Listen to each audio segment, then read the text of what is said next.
আসসালামু আলাইকুম everyone, welcome back to my channel আর হিজ ডেলি কুকিং। আজ আমি মশমশা ও মজাদার কুলি পিঠা বানাই দেখামু। এই পিঠাটার স্বাদ ভোলার মতো না, এতটাই মজাদার হয়। এখন আমি 1 কাপ চালের গুঁড়া লইছি। চালের গুঁড়া ভালো করে চালিয়ে লমু। এই যে দেখেন কি সুন্দর চালতে আছি। তারপর এর মধ্যে লই লমু 1 কাপ আটা। আটাটাও সেম ভাবে চালিয়ে লমু।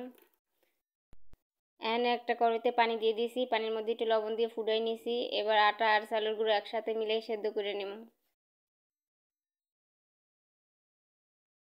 এই যে সেদ্ধ হয়ে গেছে। এবার ভালো করে এগুলার মাইখা নিতে হবে গরম গরম অবস্থায়। এই যে দেন কি সুন্দর করে মাইখা নিতে আসি।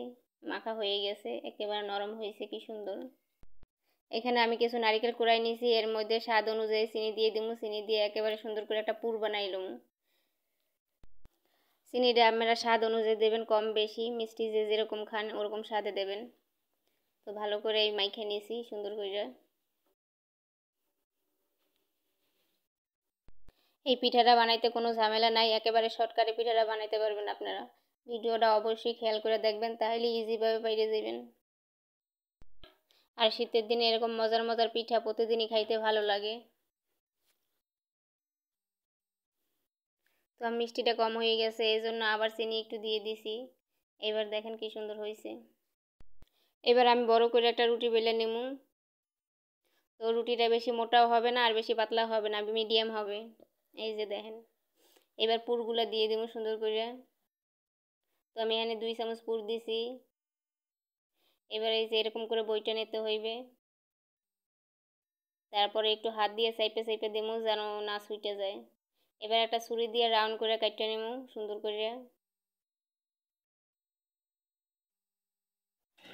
এবার একটা কাঁটা চামচ দিয়ে একটু ডিজাইন করে নেব সুন্দর করে।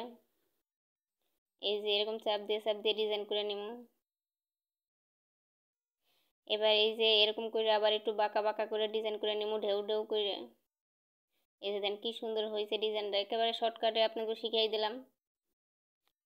সেম ভাবে আমি আরেকটা বানাই দেখাই আপনাকেও। এই যে একইভাবে একই সিস্টেমে বানাই দেখাইলাম। তো একইভাবে আমি সব পিঠাগুলি বানাই নিয়েছি। এই যে দেন কি সুন্দর দেখতে হয়েছে, ইচ্ছে করে কাঁচাই খাইয়ে ফেলি। এবার পিঠাগুলো ডুবা তেলে দিয়া মিডিয়াম আছে ভাইজা নেব কিছুক্ষণ। এক পাশ হয়ে গেলে আর এক পাশ সেমভাবে ভাইজা নিতে হইবে। তো এবার আমি তেল ঝরাই নিয়েছি। সব পিঠাগুলি কি সুন্দর ভাজা হয়ে গেছে, মাশাআল্লাহ কত সুন্দর হয়েছে। এই পিঠাটা উপর দিয়ে মশমশা হয় আর ভিতরটা রসালো হয়, কি সুন্দর। আর খাইতেও ভীষণ মজা হয়। আপনারা চালের গুঁড়া না দিয়ে আটা দিয়েও পিঠাটা বানাইতে পারবেন। এই পিঠাটাও খাইতে অনেক মজা হয়। ভিডিওটা ভালো লাগলে অবশ্যই বাসায় ট্রাই করবেন। সবাই ভালো থাকবেন, সুস্থ থাকবেন। আল্লাহ হাফেজ।